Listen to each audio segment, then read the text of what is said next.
가난한 아이들에게 예상으로 송편을 나눠주던 할머니, 8년 후 낯선 손님이 찾아왔다. 이른 아침, 안개가 자욱하게 내려앉은 서울 근교 작은 마을의 들판 위. 추석을 앞둔 쌀쌀한 공기 속, 사람들은 분주히 명절 준비를 하고 있었다. 마을 장터는 떡 재료인 쌀과 콩, 소립 등을 파는 상인들의 외침과 손님들의 흥정 소리로 활기가 넘쳤다. 추석 특유의 물건들이 즐비하게 늘어서 활기차면서도 정겨운 풍경을 자아냈다.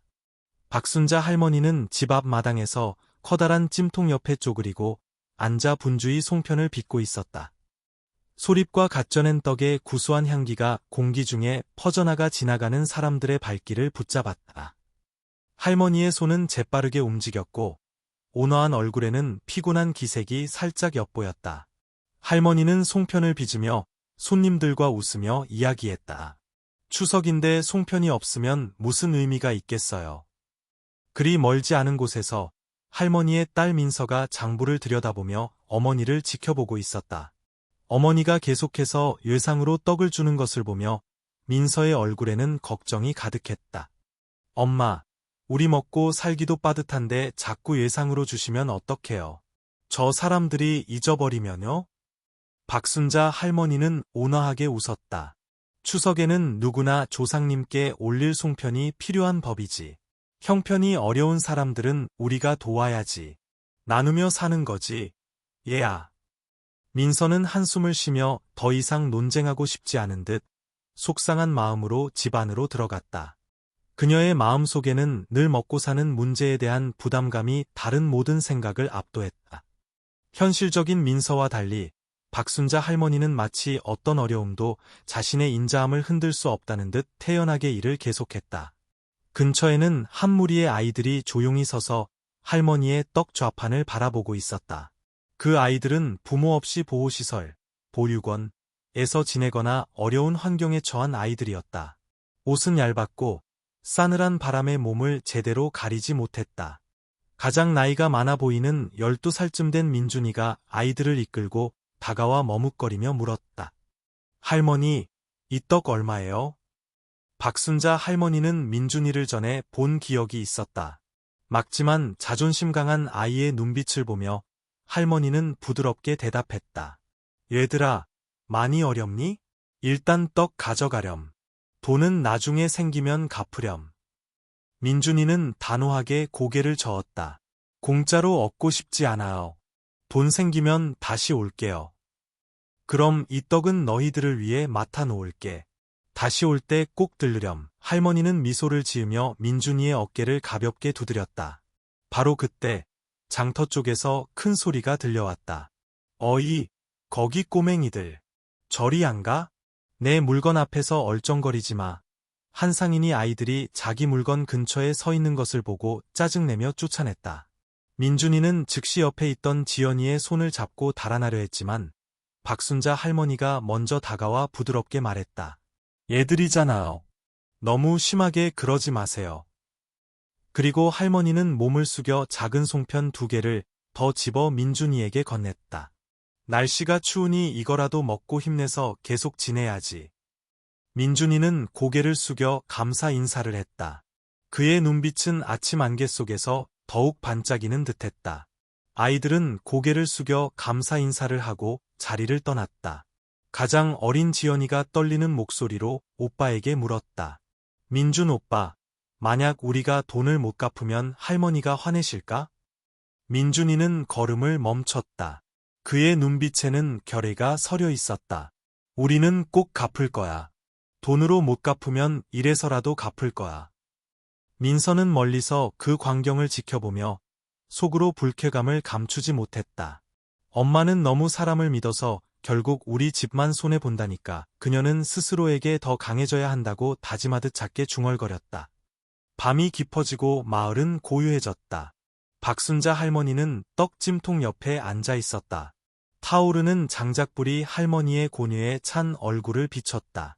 문득 할머니는 낡은 나무 상자를 열어 빛바랜 사진 한 장을 꺼냈다. 사진을 들여다보며 할머니는 가볍게 한숨을 쉬었다. 그 눈빛이 어쩌면 저렇게 닮았을까. 송편 찜통의 불씨는 밤새도록 타올랐다. 박순자 할머니는 조용히 앉아 나무 상자 속 낡은 사진을 부드럽게 쓰다듬었다. 할머니의 시선은 사진 속 한 소년의 얼굴에 머물렀다. 희미한 기억들이 떠오르며 마음이 더욱 무거워졌다.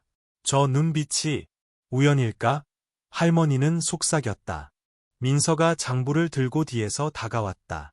그녀는 책망하는 목소리로 말했다. 엄마는 남들 걱정만 하시고 우리 생각은 안 하세요? 우리 집빚 갚을 돈도 부족한데 자꾸 예상으로 떡을 주시면 이번 추석은 어떻게 보내요? 박순자 할머니는 조용히 고개를 저었다. 그녀의 눈빛은 깊은 생각에 잠겨 있었다. 추석은 나누는 날이란다. 재물뿐만 아니라 너그러움과 사람에 대한 믿음도 나누는 거지. 다른 사람을 돕는 것이 때로는 우리 자신을 돕는 거란 걸 너는 모르겠니? 아가. 민서는 답답함에 한숨을 쉬며 장부를 덮고 서둘러 집 안으로 들어갔다. 박순자 할머니는 아이들이 막 떠나간 대문 쪽을 바라보며 조용히 앉아 있었다. 그 순간 할머니는 저 아이들을 외면할 수 없다고 결심했다. 다음 날 아침 민준이는 지연이를 데리고 박순자 할머니 집 대문 앞에 섰다. 민준이의 손에는 작은 주머니가 들려 있었는데 그 안에는 며칠 동안 폐지를 줍고 자비를 해서 모은 몇 푼의 동전뿐이었다. 할머니, 돈을 조금 모았어요. 작은 떡 하나 살 수 있을까요? 민준이는 결의에 차면서도 미안한 듯한 눈빛으로 물었다. 지연이는 오빠의 옷소매를 잡아당기며 작게 말했다. 오빠, 그러지 마. 돈이 부족하면 그냥 가자. 할머니 귀찮게 하지 말자. 민준이는 지연이를 보았다. 그의 눈빛은 단호했지만 목소리는 떨렸다. 우리는 공짜로 얻지 않아. 아무리 힘들어도 우리가 할 수 있는 만큼은 정당하게 값을 치러야 해. 지연이는 머뭇거리며 더 이상 말하지 못하고 오빠의 옷자락을 꼭 쥐었다. 그녀의 눈에는 불안감이 가득했다. 박순자 할머니는 두 아이를 바라보았다. 할머니의 눈빛은 다정했지만 깊은 곳에는 안타까움이 서려 있었다. 얘들아, 조상님께 차례 올릴 건 있니? 할머니가 조용히 물었다. 민준이는 고개를 숙이며 가볍게 저었다. 저희는 아무것도 필요 없지만 조상님들께는 송편을 올려야 하잖아요. 박순자 할머니는 미소를 지으며 작은 송편 하나를 민준이 손에 쥐어주었다. 추석인데 송편이 없으면 어찌 추석이라 하겠니? 가져가렴. 돈은 나중에 생기면 갚으렴. 지연이는 갑자기 눈물을 글썽였다. 소녀는 속삭였다. 할머니, 정말 좋으신 분이에요. 하지만 저희가 못 갚으면 어떡해요? 박순자 할머니는 다정하게 몸을 숙여 소녀의 머리를 부드럽게 쓰다듬었다. 걱정 마라, 아가. 할미는 너희들을 믿는다. 너희들 눈 속에서 노력하는 모습을 보았기 때문이지. 그 말에 지연이는 목이 메어 깊이 고개를 숙일 뿐이었다. 민서가 집 안에서 나왔다. 그녀의 눈빛은 분노로 가득했다. 엄마, 계속 이렇게 하실 순 없어요. 우리 집 형편도 어려운데 엄마가 자꾸 예상으로 주시면 우리 가족은 어떻게 책임지실 거예요? 민서야, 잘 보렴. 박순자 할머니는 차분하게 말했다. 이 아이들은 아무것도 가진 게 없단다. 작은 희망조차도 없어. 엄마가 돕지 않으면 이 아이들의 추석은 어떻게 되겠니? 하지만 할머니의 말은 민서를 더욱 화나게 했다. 그럼 우리는요? 엄마는 남들 걱정만 하시고 우리 집은 어떻게 될지 생각 안 하세요? 민서는 압박감과 분노로 떨리는 목소리로 소리쳤다. 민준이는 민서를 보며 고개를 숙였다. 죄송해요, 아주머니. 속상하게 해드려서 죄송해요. 하지만 꼭 돈을 다 갚겠습니다. 그의 진심 어린 말에 민서는 잠시 침묵했지만 마음속 불만은 여전히 가라앉지 않았다. 아이들이 떠나가자 민준이는 마지막으로 박순자 할머니를 돌아보았다. 그의 눈빛은 마치 약속을 전하는 듯했다. 박순자 할머니는 그저 말없이 아이들의 뒷모습을 바라볼 뿐이었다. 그녀의 눈빛은 깊은 생각에 잠겨 있었다. 그날 밤 박순자 할머니가 여전히 떡찜통 옆에 정성을 쏟고 있을 때 민서는 방으로 들어가 장부를 다시 확인했다. 그녀는 눈앞에 큰 예상 액수를 보고 자신의 눈을 믿을 수 없었다. 세상에, 전부 예상값이잖아. 민서는 중얼거리며 장부를 꽉 쥐었다. 엄마, 우리 집 더 이상 버틸 돈이 없어요. 빨리 어떻게든 하지 않으면 우리 집까지 잃게 될 거예요. 박순자 할머니는 딸의 말을 들었지만 아무런 반응을 보이지 않았다. 그녀는 그저 창문 너머 먼 곳을 바라보았다. 그녀의 목소리는 거의 자신에게 속삭이는 것처럼 작았다. 어쩌면 이번 추석은 저 아이들뿐만 아니라 우리도 더 힘겹게 버텨야 할지도 모르겠구나. 찜통의 불씨는 여전히 타올랐지만 마치 차가운 밤의 어둠 속에서 온기를 지키기 위해 싸우는 듯했다. 이른 아침에 희미한 빛이 안개를 뚫고 낡은 기와지붕 위로 비쳤다. 민서는 아주 일찍 일어나 장부를 들고 확인했다. 종이를 한 장 한 장 넘길 때마다 그녀의 손이 떨렸다. 눈앞에는 어제부터의 걱정이 담긴 숫자들이 명확하게 나타났다. 송편을 예상으로 사간 사람들의 빚이 상당히 늘어나 있었다. 그녀는 입술을 꽉 다물었다. 마당에서는 박순자 할머니가 새로운 떡찜통 옆에서 분주하게 움직이고 있었다. 할머니는 여전히 부지런히 송편을 하나하나 정성껏 빚고 있었다. 마치 어제의 비난이 전혀 할머니를 흔들지 못한 듯했다. 하지만 민서는 마음을 가만히 둘 수 없었다. 멀리서 웅성거리는 소리가 들려왔다. 동네 사람들 몇몇이 대문 근처에 서서 손가락질하며 수군거리고 있었다. 민서가 마당으로 나가자 소리가 더 선명해졌다. 박 할머니, 너무 착해서 탈이야. 저렇게 장사하는 사람이 어디 있어? 그러다 쪽박 차는 거지. 민서가 고생이 많겠네. 저런 엄마를 둬서. 민서는 얼굴이 화끈거리는 것을 느꼈다. 그녀는 손에 진 장부를 꽉 쥐고 어머니 곁으로 다가갔다. 엄마, 들리세요? 사람들이 엄마에 대해 뭐라고 하는지. 제발 다시 생각해 보세요. 더 이상 이렇게 하지 마세요. 박순자 할머니는 고개를 들어 딸을 바라보았다. 그녀의 눈은 온화했지만 깊은 생각에 잠긴 빛이 서려 있었다. 할머니가 미처 말을 꺼내기도 전에 한 사람이 대문 안으로 들어섰다. 마을에서 가장 큰 슈퍼마켓 주인인 최 사장이었다. 덩치가 큰 그는 쩌렁쩌렁한 목소리로 마당 전체에 울리도록 말했다. 박 할머니, 제가 솔직히 말씀드리는데 그렇게 장사하시면 안 됩니다. 송편은 팔려고 만드는 거지 공짜로 주려고 만드는 게 아니에요. 계속 그렇게 하시면 얼마 안 가서 집안 거덜나요.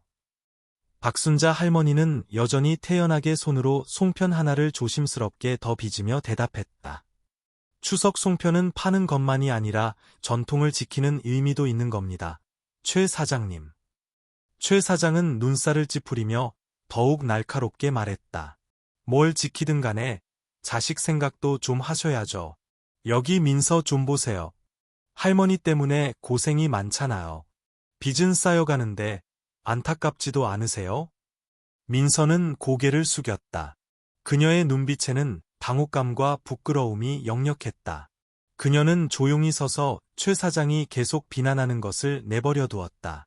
그의 말은 마치 칼날처럼 그녀의 자존심을 베었다. 한 이웃 주민이 끼어들며 책망하는 목소리로 말했다. 이 동네 사람들 다 힘들게 살아요. 누가 누구한테 공짜로 주는 사람 봤어요? 박 할머니가 그렇게 하시는 건 가족을 돌볼 줄 모른다고 생각하게 만들 뿐이에요. 박순자 할머니는 편견 가득한 시선들을 향해 조용히 시선을 돌렸다. 그녀의 눈빛에는 숨기기 어려운 슬픔이 스쳤다. 최 사장이 떠난 후 민서는 더 이상 감정을 억누를 수 없었다. 그녀는 어머니에게 돌아서서 분노에 찬 목소리로 말했다. 엄마, 보셨죠? 저뿐만 아니라 온 동네 사람들이 엄마가 가족을 돌볼 줄 모른다고 생각해요. 전 정말 더 이상 못 참겠어요. 박순자 할머니는 그저 딸을 조용히 바라보다가 가볍게 한숨을 쉬었다. 할머니의 목소리는 부드러웠지만 깊은 슬픔을 담고 있었다. 아가, 내 걱정을 모르는 게 아니야. 하지만 모두가 계산적으로만 산다면 이 세상이 얼마나 삭막하겠니? 엄마는 칭찬받으려고 이러는 게 아니야. 엄마는 인자함이야말로 어려움을 극복하게 해주는 힘이라고 믿기 때문이란다. 주는 사람이나 받는 사람 모두에게 말이다. 민서는 몸을 돌려 아무 말 없이 집 안으로 들어갔다. 그녀는 가족에 대한 책임감과 어머니와의 견해 차이 사이에서 마음이 혼란스러웠다. 오후에 한 손님이 송편 하나를 들고 돌아왔다. 남자의 얼굴에는 불만이 가득했다. 박 할머니, 이 떡 상했어요. 먹을 수가 없네요. 다른 걸로 바꿔주세요. 민서가 빠르게 나와 떡을 집어들고 확인했다. 그녀는 이리저리 돌려보았지만 아무런 이상 징후를 찾지 못했다. 그러나 이 사건은 마치 마지막 한 방울 같았다. 민서는 떡을 탁자 위에 던지며 날카롭게 말했다. 엄마, 보셨죠? 이제 떡조차 팔리지 않잖아요. 박순자 할머니는 평소의 침착함을 잃지 않았다. 그녀는 손님에게 말했다. 정말 죄송합니다. 바로 다른 것으로 바꿔드릴게요. 혹시 다른 문제가 있으면 언제든 가져오세요. 제가 책임지겠습니다. 손님은 새 떡을 받고 떠났다. 민서는 그 자리에 서서 분노와 실망감의 주먹을 꽉 쥐고 눈물을 글썽였다. 엄마, 제발요. 계속 이렇게 하시면 우리 집은 모든 걸 잃게 될 거예요. 그날 밤 희미한 달빛이 서서히 떠오를 때 민서는 방에서 장부를 들고 앉아 있었다. 숫자들은 머릿속에서 끊임없이 춤을 췄다. 각 줄은 무거운 압박감을 더 강조하는 듯했다. 마침내 그녀는 장부를 들고 어머니 방으로 들어갔다. 엄마, 우리 더 이상 버틸 돈이 없어요. 계속 이렇게 하시면 우리 집을 잃게 될 거예요. 민서는 절망적인 목소리로 말했다. 박순자 할머니는 창가에 앉아 밤의 어둠 속 먼 곳을 바라보고 있었다. 걱정 마라, 아가. 모든 게 잘 될 거야. 할머니는 민서에게라기보다는 자신에게 속삭이는 듯 말했다. 하지만 할머니 마음속에서는 이성과 인자함 사이의 갈등이 끊임없이 일었다. 찜통의 불씨는 여전히 타올랐지만 마치 차가운 밤의 어둠 속에서 온기를 지키기 위해 싸우는 듯했다. 그날 밤 박순자 할머니의 송편 찜통 불빛이 서서히 꺼져갈 무렵 민준이네 아이들은 어둠 속을 조용히 걸었다. 그들이 머무는 폐가로 이어지는 좁은 흙길은 사르래는 바람에 더욱 차갑게 느껴졌다. 민준이가 앞장서서 걸었고 손에는 박순자 할머니가 막 건네준 작은 송편 꾸러미가 들려 있었다. 지연이는 피곤함에 창백한 얼굴로 뒤따랐다. 낮 동안 주운 폐지 봉투에서 나는 바스락거리는 소리가 발걸음을 따라 울렸다. 폐가가 눈앞에 나타났다. 오랫동안 비어있던 집은 벽에 페인트가 벗겨지고 기와지붕에는 구멍이 숭숭 뚫려 틈새로 바람이 들어왔다. 집구석에는 얇은 이불 한 장이 흙바닥 위에 깔려 있었는데 아이들 서너시 겨우 몸을 붙이고 밤을 보낼 만한 크기였다. 민준이는 자신의 낡은 겉옷을 벗어 바닥 한쪽에 깔아 지연이가 좀 더 편안하게 누울 수 있도록 했다. 소녀가 추위에 떠는 것을 보고는 망설임 없이 자신의 유일한 외투마저 벗어 덮어주었다. 지연아, 좀 쉬어. 곧 괜찮아질 거야. 민준이는 말했지만 그의 눈에는 걱정을 감출 수 없었다. 우리 진짜 송편 생겼다. 지연이보다 조금 더 큰 여자아이가 목소리를 높여 말했다. 애써 밝게 말하려 했지만 그 기쁨이 아이들이 처한 어려움을 메울 수 없다는 것을 모두 알고 있었다. 다음 날 새벽, 아이들은 익숙한 일과로 하루를 시작했다. 민준이는 동생들을 데리고 골목골목을 다니며 빈병과 알루미늄 캔을 하나하나 주워 큰 자루에 차곡차곡 담았다. 힘내자. 조금만 더 모으면 이번 주 먹을 거 살 돈은 충분해. 민준이가 동생들을 격려했다. 다른 남자아이인 현우는 길모퉁이에 앉아 구두를 닦았다. 더러운 구두가 그의 재빠른 손놀림 아래 깨끗하게 닦였지만 어른들에게 쫓겨나거나 욕을 먹는 일도 적지 않았다. 현우는 대꾸하지 않고 그저 고개를 숙인 채 묵묵히 일했다. 음악 표시 제거. 지연이와 미나는 시장에 나가 채소 파는 아주머니들의 짐을 나르거나 좌판을 청소하는 등 자비를 했다. 피곤했지만 아이들은 잔돈을 받을 때마다 마치 스스로를 격려하듯 미소를 잃지 않으려 했었다. 저녁이 되어 모두 폐가로 돌아왔을 때 지연이는 몸이 좋지 않다는 것을 느끼기 시작했다. 소녀는 구석에 웅크리고 누워 있었고 이마는 뜨거웠으며 숨결은 가빴다. 미나가 걱정스럽게 옆에 앉았다. 지연아, 너 쉬어. 내일은 언니가 내 목까지 할게. 지연이는 살며시 고개를 저었다. 그녀는 눈을 크게 뜨고 천장을 바라보았다. 내가 쉬면 오빠랑 언니들이 먹을 거 살 돈이 부족해질 거야. 민준이가 다가와 옆에 무릎을 꿇었다. 그는 자신의 유일한 외투를 벗어 지연이에게 덮어주었다.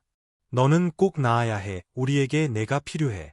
하지만 걱정 마. 오빠가 다 알아서 할게. 그는 속삭였다. 그의 목소리는 단호했지만 눈 속의 걱정을 감출 수는 없었다. 등잔불이 켜지자 희미한 빛이 어두운 집안을 비췄다. 민준이는 송편 꾸러미를 꺼내 조심스럽게 작은 조각들로 잘랐다. 그는 마치 중요한 의식처럼 각자에게 똑같이 나누어 주었다.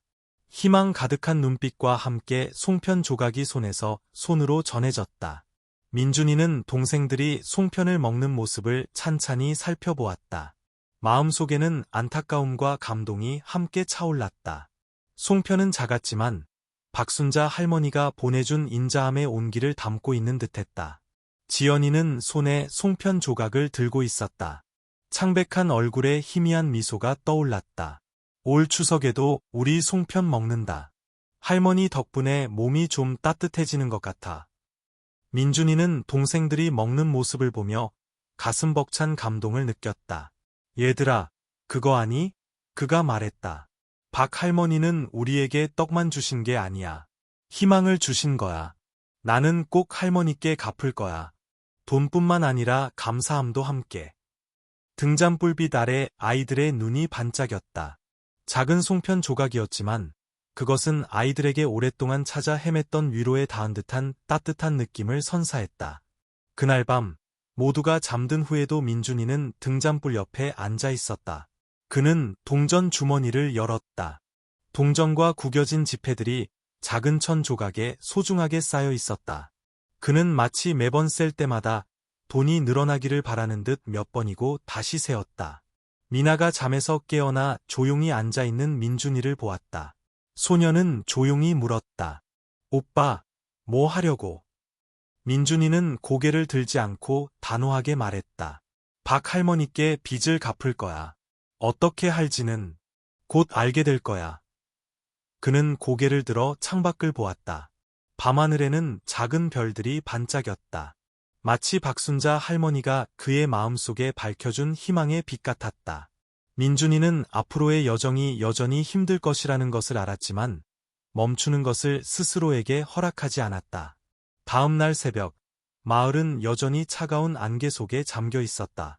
박순자 할머니는 아궁이 옆에 앉아 재빠른 손놀림으로 송편을 빚고 있었지만 마음은 어제 만났던 아이들의 모습에 가 있었다. 민준이의 결의에 찬 눈빛을 떠올리며 할머니는 가볍게 한숨을 쉬었다. 가엾은 아이들. 이번 추석은 따뜻하게 보낼 수 있을까? 민서가 안채에서 나왔다. 손에는 장부를 들고 있었고 눈빛에는 걱정이 가득했다. 엄마, 진지하게 얘기 좀 해요. 엄마가 계속 외상으로 떡을 주시니까 여기저기 돈이 부족하잖아요. 우리 집 더 이상 이렇게 버틸 수 없어요. 박순자 할머니는 손을 멈추고 딸을 바라보았다. 목소리는 부드러웠지만 피곤함을 감출 수 없었다. 민서야, 내 걱정을 모르는 건 아니야. 하지만 저 아이들을 돕지 않으면 엄마 마음이 너무 허전하구나. 민서는 장부를 탁자 위에 3개 내려놓았다. 하지만 엄마는 우리 가족 생각은 안 하세요? 아니면 남들 생각만 하시는 거예요? 우리는 인자함만으로 살아갈 순 없어요. 엄마. 민서는 마당으로 나가 어머니가 자신의 말을 듣지 않는 듯 계속 일하는 모습을 보았다. 엄마, 저 결심했어요. 저 떡 장사 그만둘 거예요. 온 동네 사람들이 엄마랑 저를 불쌍한 눈으로 쳐다보는 거 더 이상 못 참겠어요. 박순자 할머니는 잠시 멈칫했다. 그녀의 눈빛에는 고통스러운 기색이 서렸다. 내가 그만두면 엄마는 어떻게 살아가라고 그러니? 떡 장사는 엄마가 이 집을 유지하고 우리가 매일 먹고 살 수 있는 유일한 방법이란다. 하지만 엄마 방식대로 하면 아무리 많이 팔아도 손해만 볼 뿐이에요. 민서는 분노하며 등을 돌려 집 안으로 들어갔다. 박순자 할머니는 말없이 딸의 뒷모습을 바라보았다. 할머니의 손이 떨렸지만 여전히 손에 진 떡을 마저 빚었다. 마을 장터에서 가장 큰 슈퍼마켓 주인 최 사장이 자신의 가게 앞에 서서 목소리를 높였다. 여러분, 들었어요? 박 할머니가 또 외상으로 줬다네요. 그렇게 장사하면 망하는 수밖에 없어요. 딸이 집 나간 것도 당연하죠. 누가 참겠어요? 그의 말은 빠르게 퍼져나갔고 장터 상인들은 수군거리기 시작했다. 박 할머니 착하긴 한데 그렇게 장사하면 죽지. 듣자 하니 그 집빚 갚을 돈도 곧 바닥난다던데. 박순자 할머니는 집으로 돌아오는 길에 쏟아지는 탐색적인 시선들을 지나 천천히 걸었다. 아무도 직접적으로 말하지 않았지만 할머니는 비난의 분위기를 분명히 느낄 수 있었다. 할머니는 그저 고개를 숙이고 속으로 중얼거렸다. 사람마다 사는 방식이 다른 법이지. 내 마음이 잘못되지 않았다면 괜찮아. 집에 돌아온 박순자 할머니는 민서가 작은 부엌에 앉아 눈이 빨개져 있는 것을 보았다. 민서는 흐느끼며 말했다. 엄마는 모르세요. 저는 참으려고 노력했지만 압박감이 너무 커요. 매일 사람들이 우리 집에 대해, 엄마에 대해 수군거리는 소리를 듣는 게 너무 지쳐요. 그날 밤, 민서는 하루 종일 일자리를 찾아 헤매다 돌아왔다. 그녀는 아무 데서도 받아주지 않았다. 압박감은 민서를 더욱 짜증나게 했다. 엄마, 솔직히 말할게요. 엄마 방식은 우리를 점점 더 힘들게 만들 뿐이에요. 왜 변하지 않으시는 거예요? 박순자 할머니는 손을 멈췄다. 그녀의 눈빛은 다정했지만 단호했다. 아가, 엄마는 사람들이 은혜를 갚기를 바라며 하는 게 아니야. 엄마는 양심이 시키는 대로 하는 거란다. 모두가 계산적으로만 산다면 이 세상에 무슨 의미가 있겠니? 민서는 울음을 터뜨렸다. 목소리는 흐느낌 속에서 갈라졌다. 하지만 엄마는 제 생각은 안 하세요? 저는 안정적인 미래가 필요해요. 엄마에 대해, 우리 집에 대해 수군거리는 말을 들어야 하는 게 너무 지쳐요. 문이 쾅 닫히는 소리가 났다. 민서는 방으로 뛰어 들어가 버렸고 박순자 할머니는 꺼져가는 아궁이 옆에 조용히 앉아 있었다. 할머니의 눈은 먼 곳을 바라보고 있었지만 마음은 딸에 대한 사랑과 자신의 삶의 철학 사이에서 갈등하고 있었다. 그날 밤 박순자 할머니는 홀로 송편 찜통 옆에 앉아 있었다. 타오르는 불빛이 깊은 생각에 잠긴 할머니의 얼굴을 비췄다. 마음속에서는 내가 잘못한 걸까? 라는 질문이 울려 퍼졌다. 하지만 나누지 않았다면 저 아이들은 어떻게 되었을까? 다음 날 아침, 민서는 짐을 챙겨 작은 가방에 깔끔하게 넣었다. 그녀는 마당으로 나와 어머니에게 말했다. 저 이렇게는 더 이상 못 살아요. 서울 가서 일자리 찾을 거예요. 엄마가 정말 변하시면 그때 돌아올게요. 박순자 할머니는 아무 말도 하지 않았다. 그녀의 눈은 붉은 흙길 위로 점점 멀어지는 딸의 뒷모습을 따라갔다. 할머니는 천천히 찜통으로 다가가 떨리는 손으로 뚜껑을 들어 올렸다. 마치 마음속의 고통을 감추려는 듯 소립 향기가 피어올랐지만 아픈 마음을 달래주지는 못했다. 민서의 모습이 대나무 숲 뒤로 사라지고 오직 침묵만이 감돌았다. 차가운 바람이 마당을 스쳐 지나가며 찜통 옆 아궁이의 불씨를 잠시 일으켰다가 다시 사그라뜨렸다. 박순자 할머니의 마음속에는 슬픔이 파도처럼 밀려왔지만 할머니는 여전히 그 자리에 앉아 있었다. 손은 빗담한 떡들을 계속해서 만들었다. 한 줄기 눈물이 뺨을 타고 흘러내려 희미한 새벽빛과 섞였다. 민서가 떠난 후 박순자 할머니의 작은 집은 더욱 텅 빈 듯 고요했다. 적막한 공간에는 할머니가 여전히 부지런히 떡을 빚는 아궁이에서 나는 장작 타는 소리만이 들렸다. 빈 듯한 느낌이 구석구석 스며들어 할머니의 외로움을 더욱 뚜렷하게 만들었다. 밖에서는 소문이 계속 퍼져나갔다. 시장 사람들은 끊임없이 수근거렸다. 민서가 집 나갔다며? 엄마를 더 이상 못 견뎠나 보지. 박 할머니처럼 외상으로 떡을 주면 어떻게 살겠어? 하지만 박순자 할머니는 그저 침묵했다. 할머니는 비록 험난하고 시련 가득한 길을 걷고 있을지라도 자신의 마음이 올바른 방향으로 가고 있음을 알고 있었다. 시장에 붐비는 사람들 사이로 한 남자가 나타났다. 키가 크고 각진 얼굴에 희끗희끗한 머리카락을 가진 남자였다. 그는 세련된 옷차림을 하고 있었지만 어딘가 풍파를 겪은 듯한 모습을 감출 수 없었다. 여러 가게 앞을 지나던 그의 시선이 박순자 할머니의 떡 좌판 앞에서 멈췄다. 이 떡들을 만드신 분이 맞으신가요? 남자의 목소리는 낮고 따뜻했지만 어딘가 낯선 느낌이었다. 박순자 할머니는 고개를 들었다. 온화한 얼굴이었다. 네, 맞습니다. 몇 개나 필요하신가요? 남자는 미소를 지으며 가지런히 놓인 떡들을 바라보았다. 전부 다 사고 싶습니다. 박순자 할머니는 살짝 놀라 떡을 빚던 손을 멈췄다. 전부요? 아직 떡이 다 쪄지지도 않았는데 그렇게 많이 사서 뭘 하시려고요? 남자는 할머니의 눈을 똑바로 바라보며 천천히 하지만 단호하게 말했다. 이 떡들을 정말 의미 있는 곳으로 가져가고 싶습니다. 마치 할머니께서 여러 해 전에 그러셨던 것처럼요. 차가운 겨울날 희망을 밝혀주셨던 것처럼 말입니다. 그 모호한 대답에 박순자 할머니는 잠시 당황했지만 남자의 눈빛에는 조금의 거짓도 없어 보였다. 할머니가 미처 더 묻기 전에 남자는 돈이 든 봉투 하나를 탁자 위에 놓고 말했다. 계속 하시던 일을 하세요. 기적이 찾아올 겁니다. 그리고 그는 아무렇지도 않게 몸을 돌려 떠나갔고 박순자 할머니는 멍하니 그의 뒷모습을 바라볼 뿐이었다. 박순자 할머니는 돈 봉투를 열어보았다. 가지런히 정리된 지폐들뿐만 아니라 낡은 사진 한 장도 들어있었다. 사진에는 한 무리의 아이들이 폐가 혹은 낡은 보육시설 앞에 서 있는 모습이 담겨 있었다. 할머니의 시선이 사진 속 한 소년에게 멈추자 심장이 덜컥 내려앉았다. 그 눈빛, 틀림없는 민준이의 눈빛이었다. 할머니는 착각할 수 없었다. 어떻게 된 일이지? 왜 저 사람이 이 사진을 가지고 있는 거지? 박순자 할머니는 속으로 물으며 답없는 질문들에 휩싸였다. 사진 구석에서 할머니는 익숙한 집 지붕을 알아보았다. 젊었을 때 살았던 곳과 똑같았다. 이 발견은 할머니를 더욱 놀라게 했다. 박순자 할머니는 재빨리 일어나 남자를 다시 찾으려는 희망을 안고 시장 입구로 달려갔다.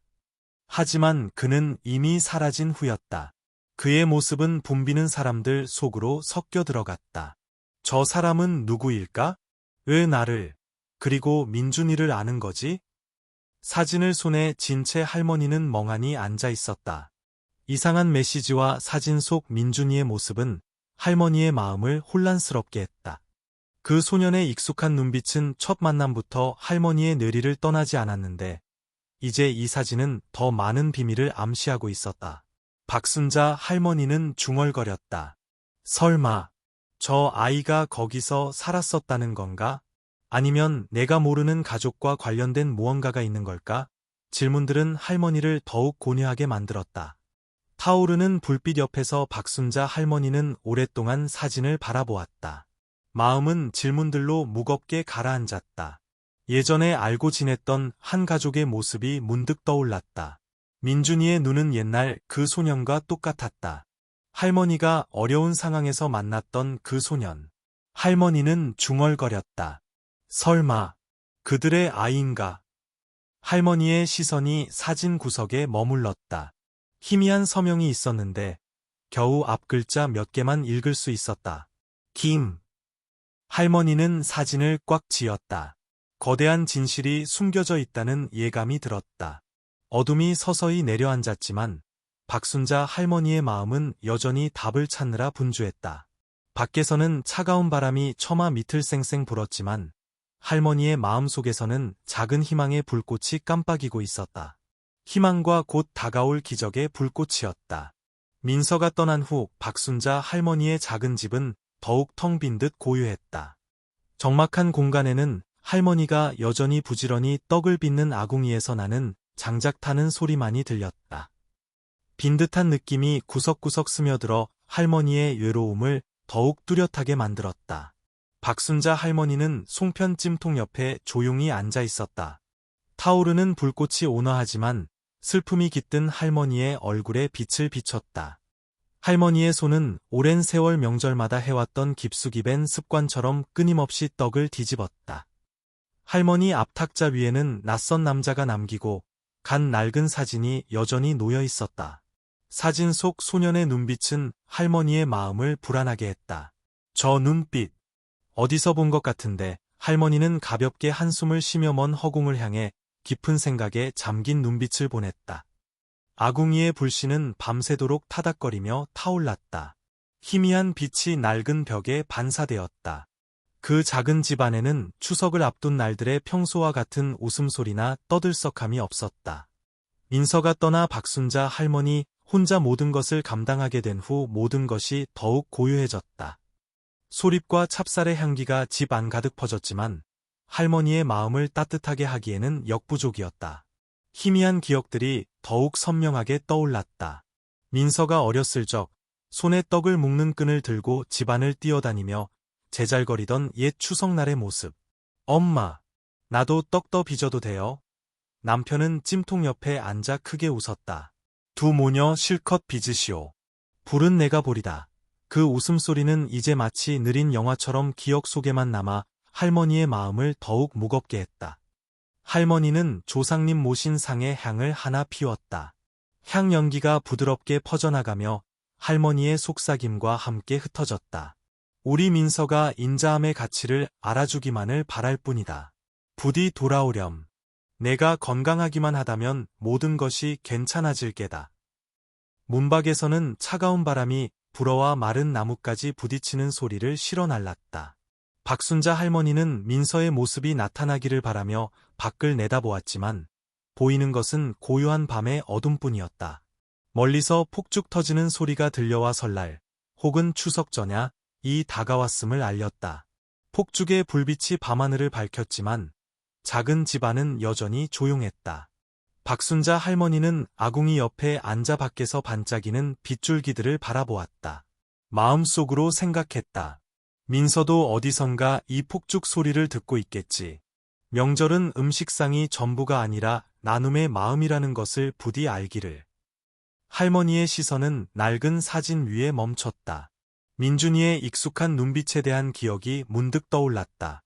할머니는 속삭였다. 설마 저 아이가 내 과거와 연관이 있다는 말인가? 할머니는 조심스럽게 사진을 다시 펼쳐보았다. 아래쪽 구석에 희미하게 번진 도장 자국 같은 것을 발견했다. 희미한 불빛 아래 잘 보이지는 않았지만 그 흔적은 할머니의 호기심을 더욱 자극했다. 고요한 밤중에 갑자기 헤드라이트 불빛이 박순자 할머니 집 앞 작은 골목을 환하게 비췄다. 부드러우면서도 위험 있는 자동차 엔진 소리가 들리자 박순자 할머니는 깜짝 놀라 돌아보았다. 마당 앞에는 고급 승용차 세대가 멈춰 섰다. 헤드라이트 불빛이 하늘 한쪽을 비쳤다. 첫 번째 차 문이 열리고 세련된 정장을 입은 키 큰 남자가 내렸다. 그의 눈빛은 차분했지만 깊은 이해심을 담고 있었다. 그의 뒤로 몇몇 사람들이 더 내렸는데 그들의 손에는 정성스럽게 포장된 선물 상자들이 들려 있었다. 선두에 선 남자가 대문 가까이 다가왔다. 낮고 따뜻한 목소리가 울려 퍼졌다. 저희는 할머니께 감사 인사를 드리러 왔습니다. 차가운 겨울날 희망의 씨앗을 뿌려주신 분께 말입니다. 박순자 할머니는 일어섰다. 떨리는 손으로 수건을 잡았다. 할머니의 눈에는 놀라움과 당혹감이 뒤섞여 있었다. 누구신데 저를 아시나요? 할머니는 감정에 북받쳐 약간 갈라지는 목소리로 물었다. 남자는 그저 미소를 지으며 바로 대답하지 않았다. 그는 주머니에서 작은 수첩 하나를 꺼내 낡은 사진 옆 탁자 위에 놓았다. 저희는 감사 인사뿐만 아니라 할머니께서 들으셔야 할 이야기도 가져왔습니다. 일행은 그곳에 서 있었다. 고급 승용차에서 나오는 빛은 작은 집의 소박한 풍경과 완전히 대조를 이루었다. 차량 행렬의 불빛이 작은 골목길 전체를 환하게 비추며 집에 이끼 낀 낡은 벽을 비췄다. 부드러운 엔진 소리가 멈추고 정적이 감돌았다. 박순자 할머니는 문 앞에 멍하니 서서 떨리는 손으로 나무 문틀을 잡았다. 그 순간 할머니는 이 시간에 누가 여기에 왔을까? 하고 스스로에게 물었다. 할머니는 아궁이 옆에 앉아 타오르는 불꽃을 멍하니 바라보고 있었다. 마음은 외로움으로 무거웠다. 송편 찜통의 향기는 여전히 집 안 가득 퍼졌지만 텅 빈 느낌을 몰아내지는 못했다. 문득 할머니는 조용히 중얼거렸다. 이번 추석에 민서가 돌아오거나 아니면 저 어린 것들이라도 들르면 참 좋으련만. 갑자기 헤드라이트 불빛이 마당으로 곧장 쏟아져 들어와 할머니는 깜짝 놀라 돌아보았다. 첫 번째 차에서 젊은 남자가 내렸다. 키가 크고 눈빛은 밝고 자존심이 강해 보였다. 그는 세련된 정장을 입고 있었지만 걸음걸이에서는 여전히 익숙한 느낌이 풍겼다. 그는 박순자 할머니를 보며 입가에 옅은 미소를 지었다. 할머니, 저 못 알아보시겠어요? 민준이에요. 그 말은 마치 청천벽력 같았다. 박순자 할머니는 손으로 입을 가렸다. 눈빛은 믿을 수 없다는 듯 놀라움으로 가득 찼다. 민준이? 정말 너란 말이니? 할머니의 목소리가 떨렸다. 민준이는 고개를 끄덕였다. 그의 눈에는 감동이 서려 있었다. 그는 가까이 다가와 할머니께 허리를 숙여 인사했다. 할머니, 건강히 잘 지내셨어요? 저와 아이들이 할머니를 뵈러 돌아왔어요. 민준이 뒤를 이어 지연, 진우, 그리고 다른 친구들이 나머지 두 차에서 내렸다. 각자 다른 모습이었지만 지연이는 옅은 보라색 한복을 입고 우아했고 진우는 안경을 쓰고 지적인 모습이었으며 다른 얼굴들도 성숙했지만 여전히 익숙한 모습이었다. 지연이는 눈물을 참지 못하고 달려와 박순자 할머니를 꼭 껴안았다. 할머니, 보고 싶었어요. 정말 많이요. 그녀의 목소리가 메었다. 박순자 할머니는 당황하며 지연이의 머리를 부드럽게 쓰다듬었다. 할머니의 시선은 각자의 얼굴을 훑었다. 너희들이 이렇게 컸구나. 세상에, 너희들을 이렇게 다시 만날 날이 올 줄은 몰랐다. 할머니의 얼굴에는 눈물이 흘러내렸지만 환한 미소와 함께였다. 집안 아궁이의 불꽃이 더욱 밝게 타오르는 듯 할머니 주위에 선 사람들의 사랑 가득한 눈빛 하나하나를 비췄다. 아이들은 아궁이 주위에 둘러앉았고 공간은 순식간에 이상하리만치 따뜻해졌다. 민준이는 갑자기 주머니에서 푸른 소립으로 곱게 싼 작은 떡 하나를 꺼냈다. 떡은 향긋할 뿐만 아니라 표면에는 찹쌀로 만든 매화꽃 모양이 새겨져 있어 감사의 마음을 상징했다. 그는 떡을 탁자 위에 놓으며 조용히 말했다. 할머니, 이 떡은 저희가 할머니께 드리려고 직접 만든 특별한 선물이에요. 저희의 감사한 마음의 상징입니다. 박순자 할머니는 손을 뻗어 떡을 만졌다. 눈에는 눈물이 글썽였다. 너희들 정말 다 컸구나. 민준이는 대표로 자신과 친구들이 마을을 떠난 후 겪었던 여정을 이야기했다. 그 시절이 생생하게 기억나요. 저희는 폐지를 줍고 구두를 닦으며 하루하루를 겨우 살아갔어요. 하지만 할머니의 가르침이 저희에게 힘을 주셨어요. 할머니는 자존심이 가장 큰 재산이라고 말씀하셨고 저희는 항상 그렇게 살아야 한다고 서로를 다독였어요. 지연이가 말을 이었다. 목소리는 여전히 메어 있었다. 할머니의 송편이 아니었다면 제가 더 이상 버틸 수 없다고 생각했던 날들을 견디지 못했을 거예요. 지금 저는 간호사가 되었어요. 할머니, 제가 해냈어요. 진우는 코 위에 안경을 살짝 밀어 올리며 덧붙였다. 저희는 할머니께서 가르쳐주신 말씀들을 한 번도 잊은 적이 없어요. 그 말씀들 덕분에 저희는 모든 것을 극복할 수 있었어요. 박순자 할머니는 조용히 들었다. 마른 손으로 낡은 수건을 꽉 쥐었다. 아이들의 말 한마디 한마디가 마치 시원한 물줄기처럼 할머니의 영혼을 적셨다. 할머니는 목이 메어 말했다. 할미는 그저 마음이 시키는 대로 했을 뿐이다. 칭찬받아야 할 사람들은 바로 너희들이야. 할미는 너희들이 정말 자랑스럽구나. 민준이는 사람들에게 신호를 보내 차에서 선물을 가져오게 했다. 정갈하게 포장된 추석 선물 상자들이 놓였고 그 위에는 푸른 소립으로 정성껏 싼 커다란 송편 꾸러미가 있었다. 민준이는 떡을 탁자 위에 놓고 박순자 할머니를 바라보며 말했다. 할머니, 이 떡들은 저희의 정성이에요. 저희는 할머니께 풍족한 추석을 선사하고 싶었어요. 마치 할머니께서 저희에게 그러셨던 것처럼요. 박순자 할머니는 떨리는 손으로 떡을 만졌다. 감동을 감추지 못했다. 고맙다. 얘들아. 너희들의 마음이 어떤 불보다도 할미 마음을 더 따뜻하게 해주는구나. 집안 분위기는 순식간에 웃음소리로 가득 찼고 슬픈 기억들은 재회의 기쁨으로 자리를 내주었다. 모두가 자리를 잡았을 때 민준이가 일어섰다.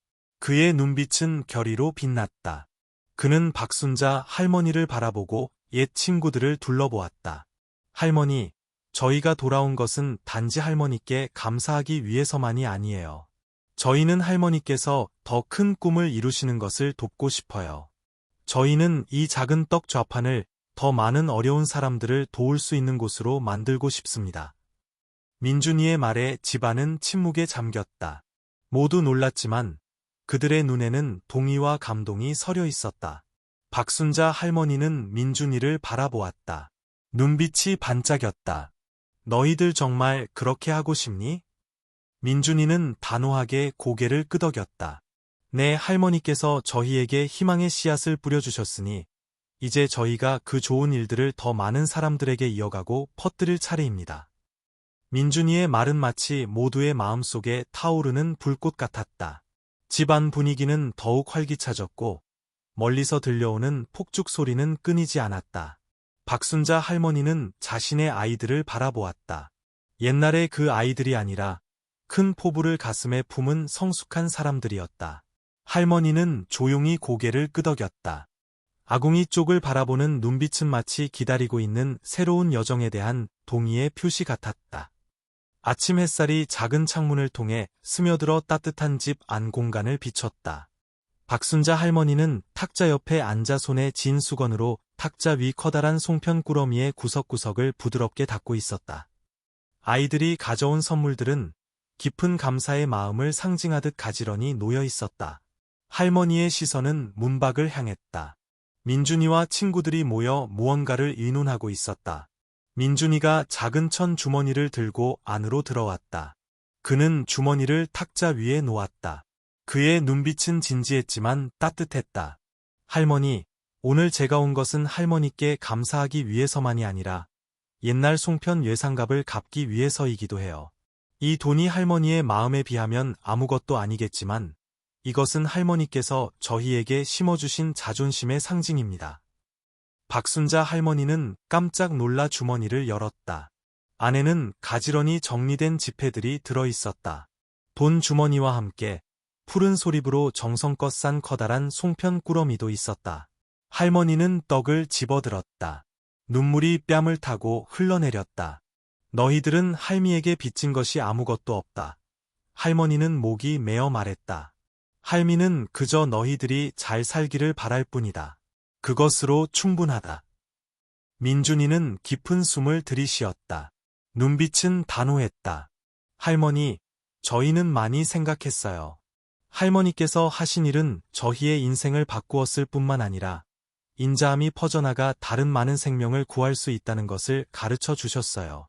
저희는 이것을 널리 퍼뜨리고 싶습니다. 지연이가 말을 이었다. 목소리는 열정으로 가득했다.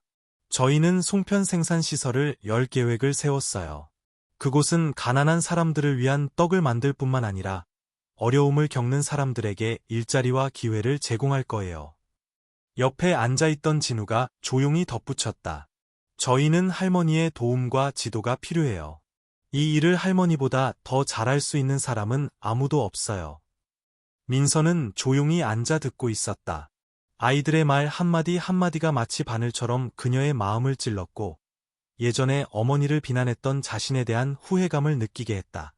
민준이가 박 할머니께서 저희에게 인자함은 단지 주는 것만이 아니라 인생을 바꾸는 힘이라고 가르쳐 주셨어요. 라고 말했을 때 민서의 눈은 붉어졌다. 민서는 어머니에게 돌아서서 떨리는 목소리로 말했다. 엄마, 죄송해요. 제가 틀렸어요. 제가 너무 이기적이어서 진정한 가치가 숫자에 있는 것이 아니라는 것을 잊었어요. 박순자 할머니는 미소를 지으며 민서의 손을 잡았다. 엄마는 내 걱정을 이해한단다. 그것은 엄마의 걱정이기도 했으니까. 하지만 선행은 결코 낭비가 아니란다. 아가. 진실한 마음으로 살아가면 모든 것이 잘 될 거야. 집안에는 따뜻한 분위기가 감돌았다.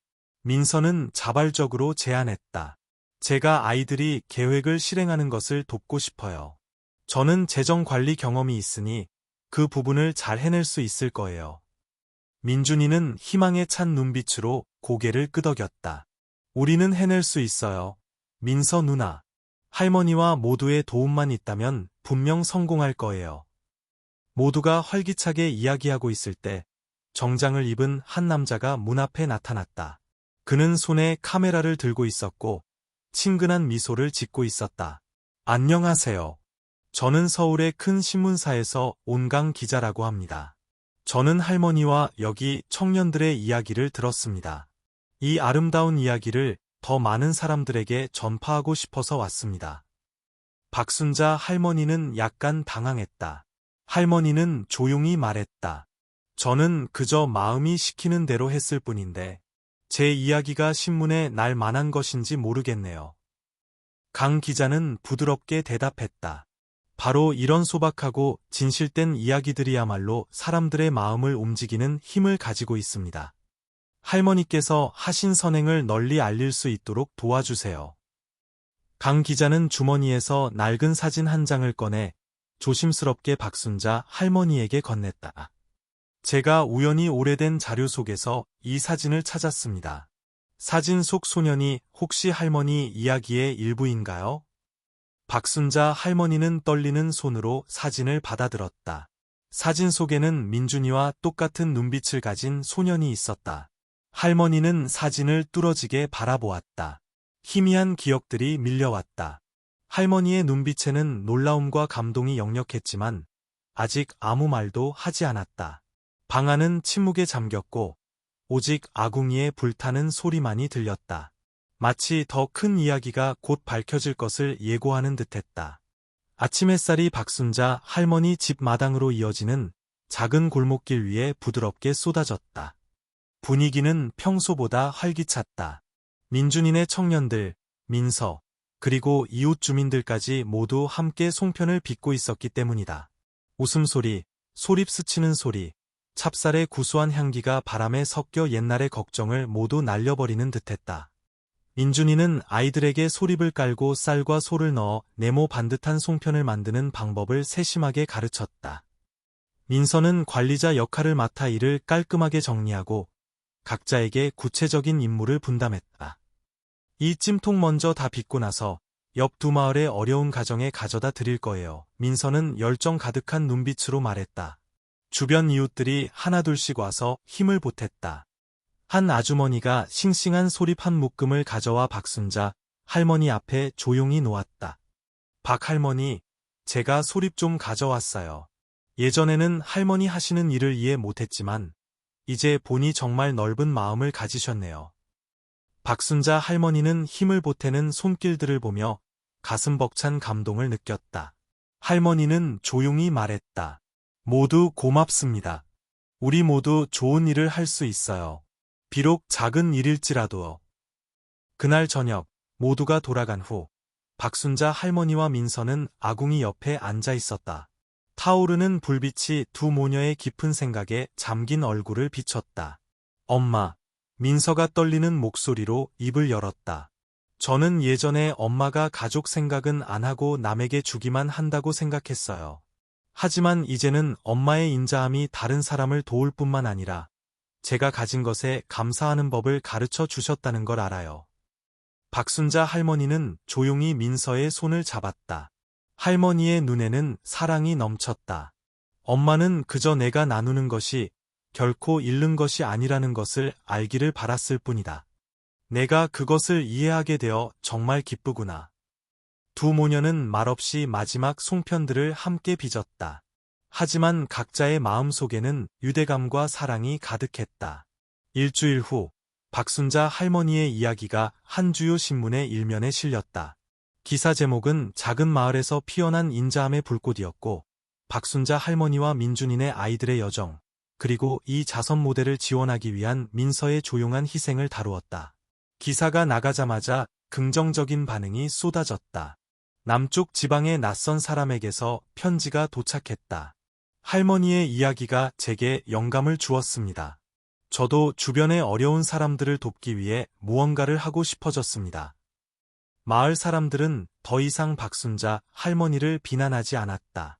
그들은 직접 집으로 찾아와 쌀, 녹두 등 자신이 기여할 수 있는 것들을 가져왔고 심지어 노동력까지 보탰다. 마을 분위기는 나눔과 인자함으로 다시 활기를 띤 듯했다. 어느 날 오후 박순자 할머니가 문가에 앉아 있을 때 세련된 옷차림의 한 여성이 마당으로 들어섰다. 그녀는 자신을 소개했다. 저는 서울의 한 자선 단체 대표 윤 팀장이라고 합니다.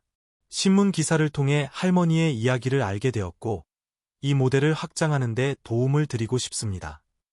박순자 할머니는 잠시 놀랐지만 여전히 겸손한 태도를 유지했다. 저는 그저 작은 일을 하는 사람일 뿐인데 이렇게 관심을 받을 줄은 몰랐습니다. 윤 팀장은 미소를 지었다. 바로 그런 작은 일들이 기적을 만들어냅니다. 저희는 할머니께서 이 작은 일을 더 많은 사람들을 도울 수 있는 큰 모델로 만드시는 것을 돕고 싶습니다. 옆에 앉아있던 민서는 주에 깊게 듣고 있었다. 그녀가 말했다. 만약 후원을 받게 된다면 저희는 전문적인 떡 만들기 작업장을 지을 수 있을 거예요. 하지만 우리가 이 책임을 감당할 힘이 있을까요? 엄마. 박순자 할머니는 침묵했다. 시선은 찜통에서 끓고 있는 떡들을 향했다. 어쩌면 이것이 인자함을 퍼뜨릴 기회일지도 모른다. 하지만 모든 것은 맑은 마음으로 해야 한다. 자선단체 대표는 계약서 한 부를 탁자 위에 놓았다. 그녀의 목소리는 낮고 따뜻했다. 할머니, 고려해보세요. 이것은 꿈을 현실로 만드는 첫걸음입니다. 민서는 계약서를 보았다. 마음은 걱정과 기대로 가득 찼다. 그녀는 조용히 말했다. 엄마, 만약 우리가 해낼 수 있다면 아주 많은 사람들이 풍족한 추석을 보낼 수 있을 거예요. 박순자 할머니는 바로 대답하지 않았다. 할머니는 아궁이의 불빛을 바라보며 깊은 생각에 잠긴 듯했다. 과연 할머니는 좋은 일들이 배가 될 새로운 여정으로 발걸음을 내디딜 용기가 있을까? 밤하늘은 고요했지만 박순자 할머니의 작은 집 안에서는 아이들의 이야기가 분위기를 이상하리만치 따뜻하게 만들었다. 아궁이의 불빛이 각자의 얼굴에 비쳐 재회의 행복을 비추는 동시에 힘들었지만 의미 깊었던 여정에 대한 기억을 밝게 비췄다. 민준이는 따뜻한 원 안에 앉아 천천히 자신의 이야기를 시작했다. 그의 목소리는 부드러웠지만 감정이 가득했다. 그 시절, 마을을 떠날 때 저희에게는 서로와 할머니의 송편뿐이었어요. 그것은 단지 끼니가 아니라 가장 어두웠던 날들 속에서 처음으로 밝혀준 희망의 빛이었어요. 어렸던 민준이는 이제 성숙한 남자가 되었지만 그의 눈빛에는 힘들었던 여정에 대한 기억이 여전히 생생하게 남아있었다. 그 시절 아이들은 이 시장에서 저 동네로 떠돌아다니며 폐지를 줍고 구두를 닦고 자질구레한 일을 하며 생계를 유지해야 했다. 어떤 밤에는 마른 빵 한 조각을 나누어 먹어야 했지만 아무도 포기할 생각은 하지 않았다. 민준이는 먼 곳을 바라보며 이야기했다. 왜냐하면 할머니께서 저희에게 한 가지를 가르쳐 주셨기 때문이에요. 아무리 가난해도 절대 자존심을 잃지 말라고요. 민준이는 힘들었던 날들에 대해 계속 이야기했지만 아이들이 함께 극복했던 순간들을 강조하는 것을 잊지 않았다.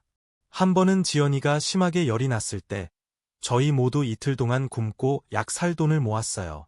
저희는 서로를 격려하며 꼭 이겨내야 한다고 다짐했어요. 그래야만 할머니의 마음에 보답할 수 있으니까요. 옛날 가장 약했던 소녀 지연이는 이제 유치원 교사가 되었다. 그녀는 목이 메어 말했다. 할머니의 떡은 단지 음식이 아니었어요.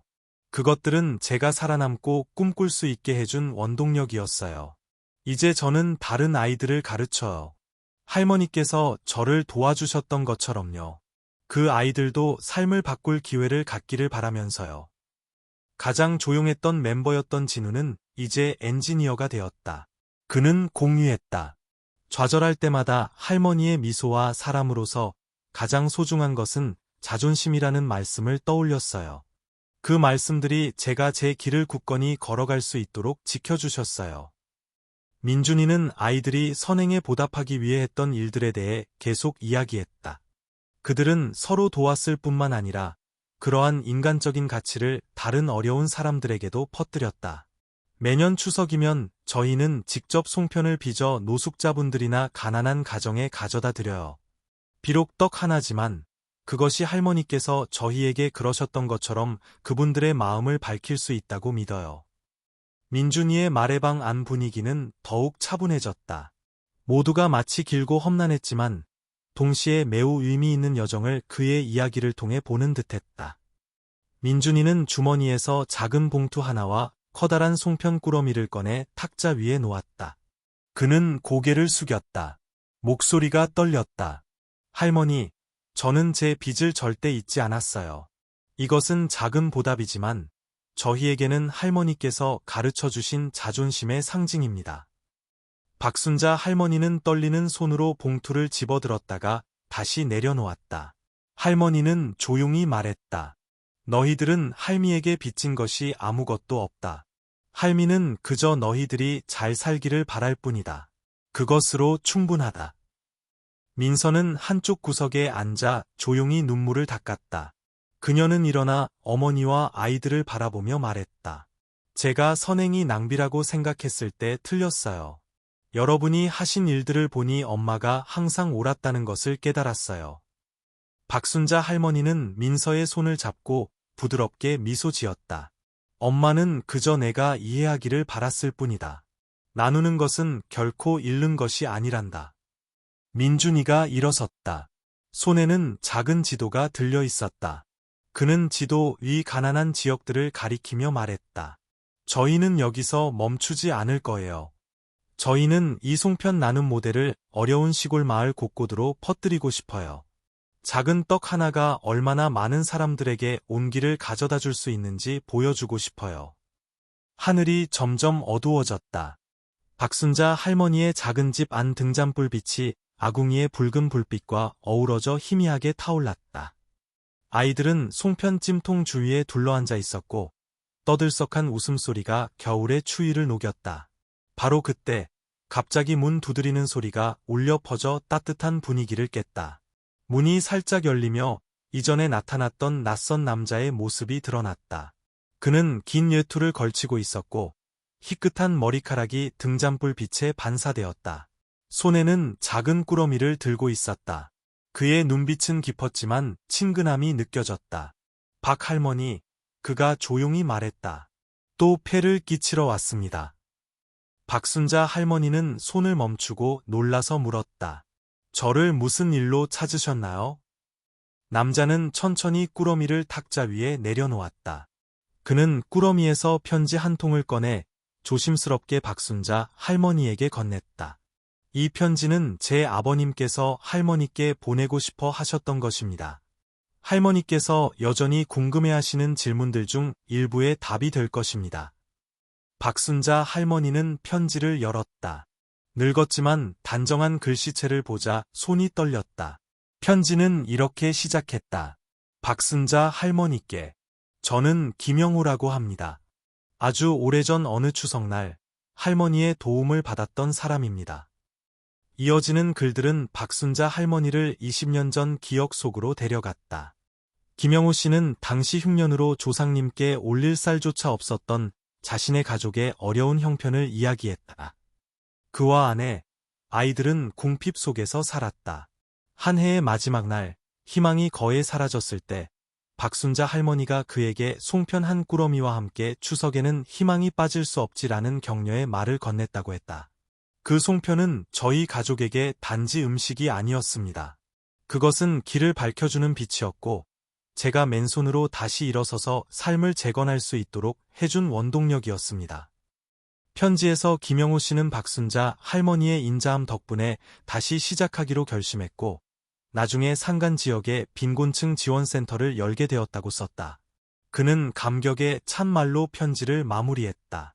할머니의 선행은 저희 가족을 구했을 뿐만 아니라 수백, 수천 명의 다른 사람들에게까지 퍼져나갔습니다. 제가 이 편지를 쓰는 것은 할머니의 작은 행동이 얼마나 놀라운 기적을 만들었는지 알려드리기 위해서입니다.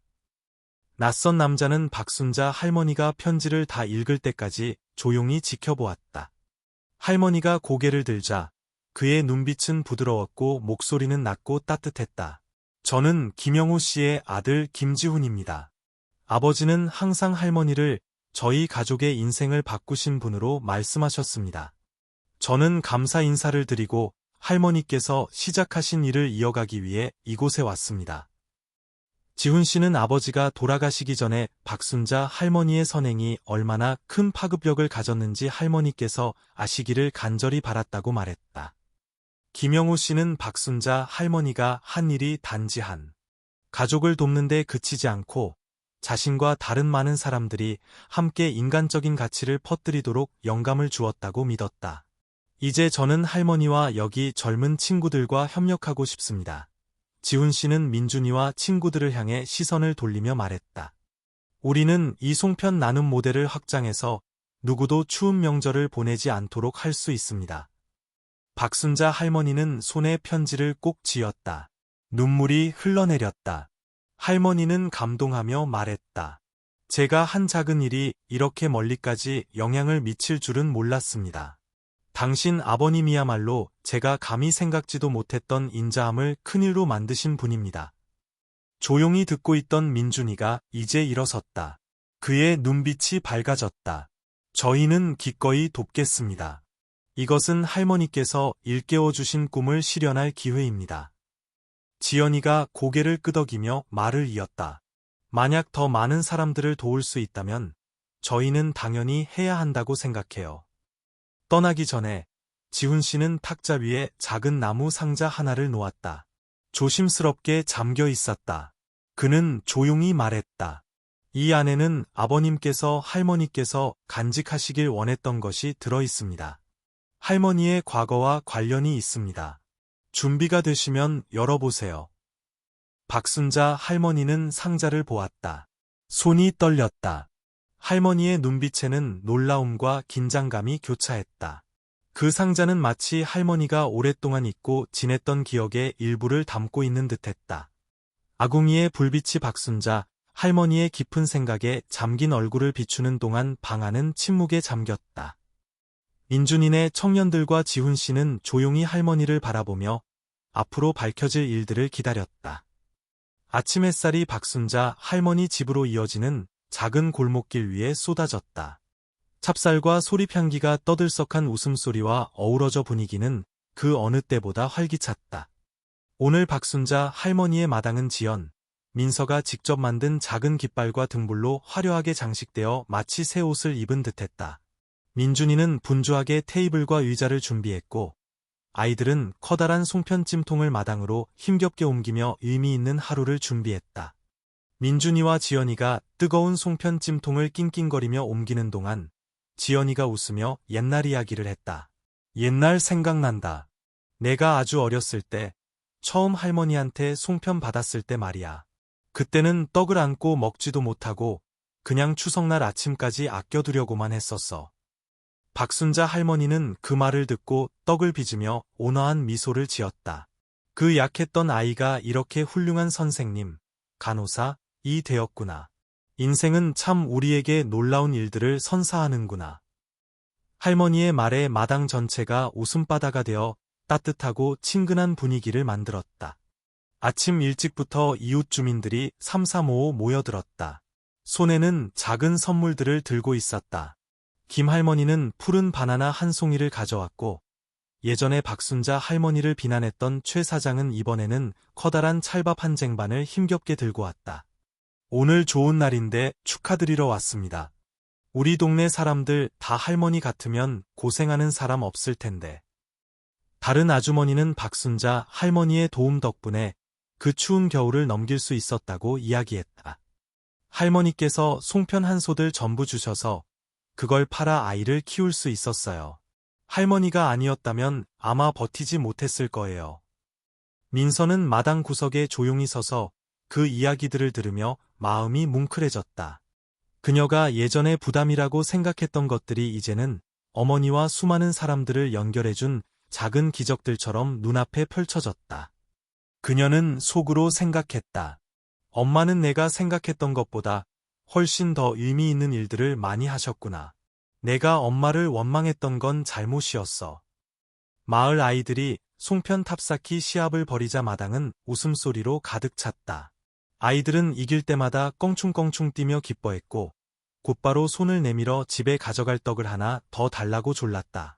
한편 박순자 할머니는 지연이와 청년들과 함께 조심스럽게 떡을 바구니에 담아 참석하지 못한 가난한 가정에 나눠주러 나섰다. 마을 길에서 그들은 행복에 반짝이는 눈빛들을 만났다. 떡을 받아드는 모습은 마치 또 다른 희망의 빛을 받는 것 같았다. 따뜻함과 정이 작은 마을 전체에 퍼져나갔다. 축제가 한창일 무렵 고급 승용차 한 대가 조용히 마당으로 들어섰다. 중년 남자가 내리자 사람들은 호기심에 뒤를 돌아보았다. 그는 세련된 정장을 입고 있었고 풍파를 겪은 듯한 모습이었지만 여전히 친근함이 느껴졌다. 그는 모두에게 인사를 건넨 후 박순자 할머니에게 다가가 악수를 청했다. 저는 한 회장이라고 합니다. 김지훈 씨의 친구입니다. 그가 소개했다. 할머니의 인자함과 하시는 일들에 대해 많이 들었습니다. 오늘 할머니를 뵙게 되어 정말 영광입니다. 모두가 놀라고 있을 때 한 회장은 말을 이었다. 할머니께서 하시는 일에 깊은 존경심을 표하고 싶습니다. 마을의 어려운 분들을 도울 뿐만 아니라 사회 전체에 큰 기감이 되십니다. 그리고 그는 모두를 깜짝 놀라게 하는 제안을 했다. 저는 할머니께서 이 송편 나눔 모델을 확장하시는 것을 지원하고 싶습니다. 이 인자함의 가치가 더 멀리, 더 어렵고 외진 지역까지 퍼져나갈 수 있도록 말입니다. 한 회장의 말에 마당 전체가 박수 소리로 떠들썩해졌다. 이웃들은 열렬한 지지를 보냈다. 방금 찰밥을 가져왔던 최 사장은 민준이의 어깨를 치며 흥분해서 말했다. 이거 잘 됐네. 우리 동네 이제 유명해지겠어. 민서는 어머니 옆에 앉아 조용히 속삭였다. 엄마, 좋은 기회인 것 같아요. 우리가 더 많은 사람들을 도울 수 있다면 왜 시도해보지 않겠어요?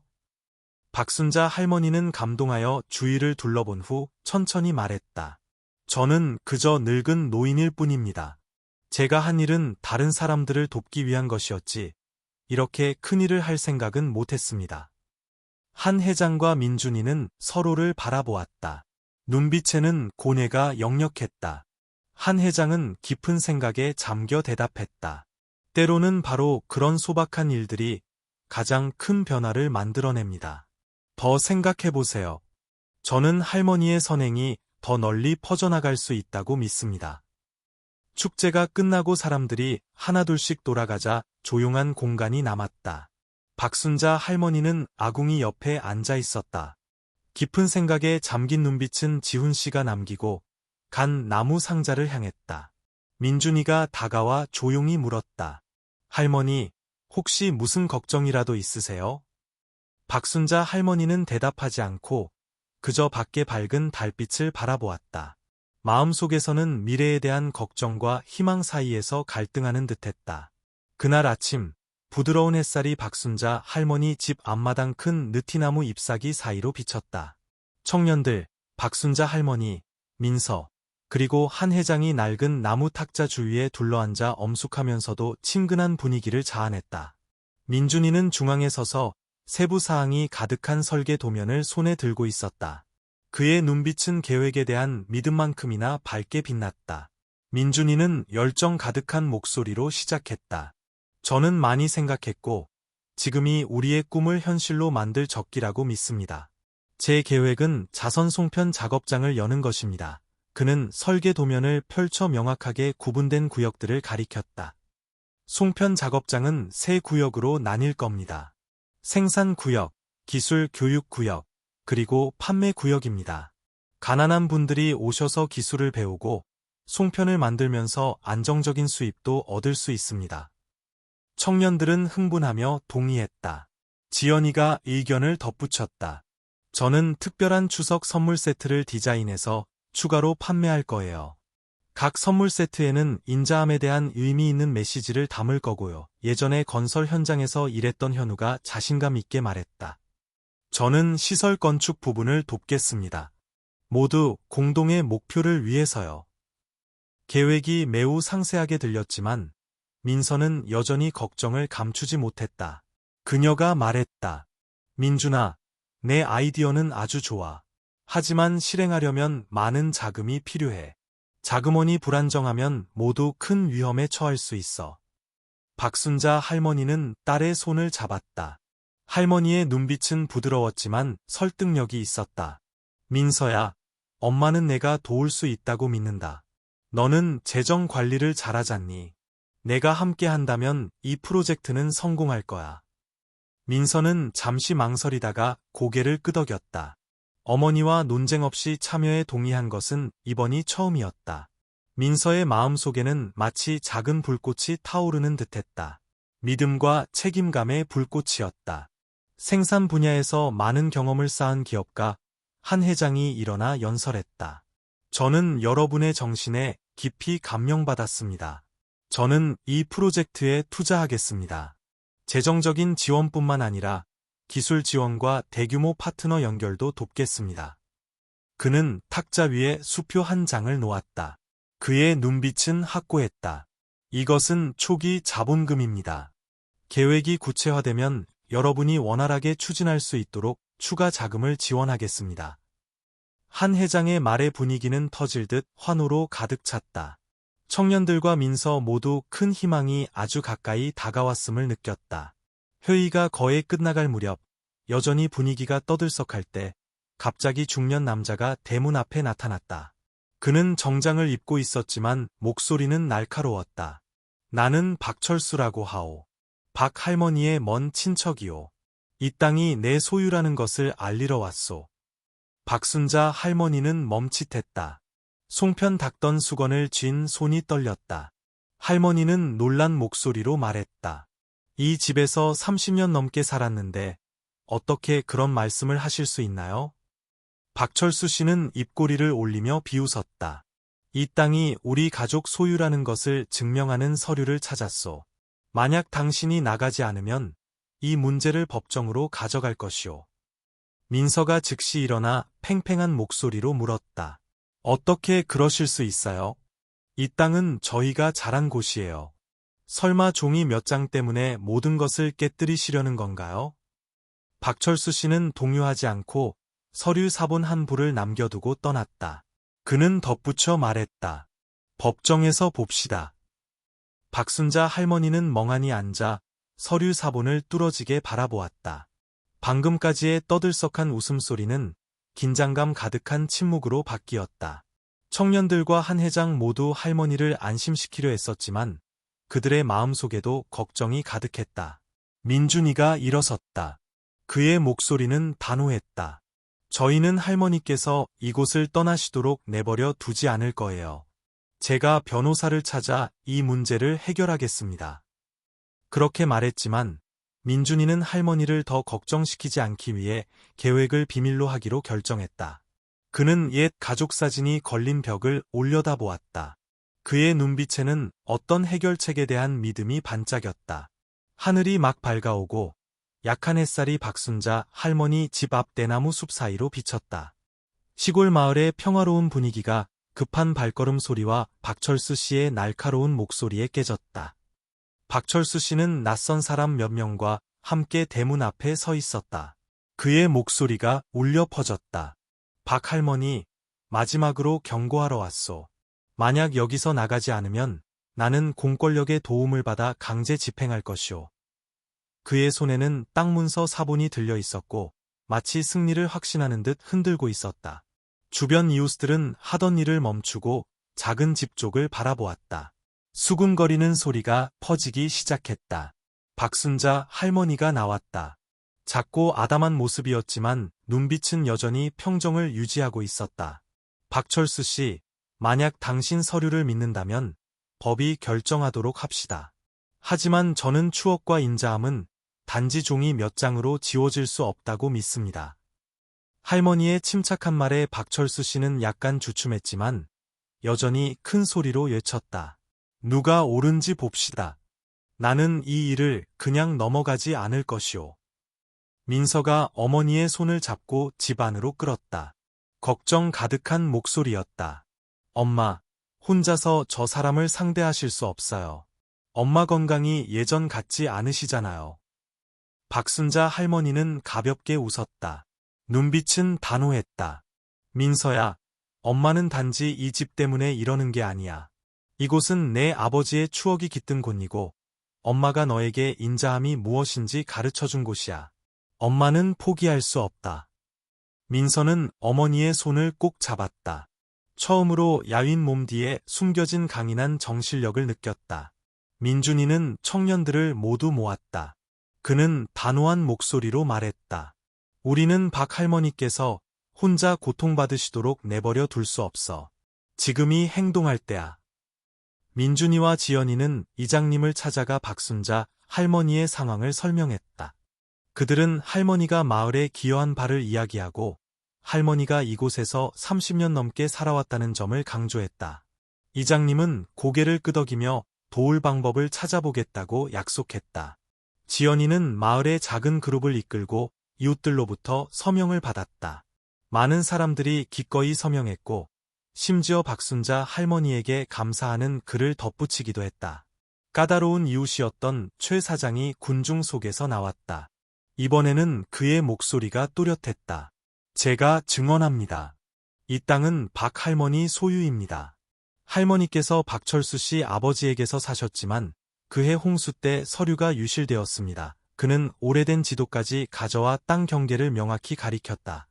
최 사장의 이야기는 사람들을 술렁이게 했을 뿐만 아니라 박철수 씨에게 큰 압박감을 주었다. 박순자 할머니의 이야기는 청년들의 도움으로 소셜미디어, SNS를 통해 빠르게 퍼져나갔다. 수백 개의 댓글이 할머니에 대한 지지를 표명하고 보호를 촉구했다. 일부 자선단체도 개입하여 변호사를 찾아주고 법률 지원을 약속했다. 지역사회의 압력에 박철수 씨는 불안감을 느끼기 시작했다. 그는 속으로 생각했다. 마을 사람들이 모두 저 할머니 편이다. 계속하면 내 체면만 깎일 뿐이야. 정부와의 회의와 여론의 강력한 반대에 부딪힌 후 박철수 씨는 물러나기로 결정했다. 떠나기 전에 그는 의미심장한 말을 남겼다. 그 땅은 당신이 가지시오. 하지만 내가 포기했다고 생각하지 마시오.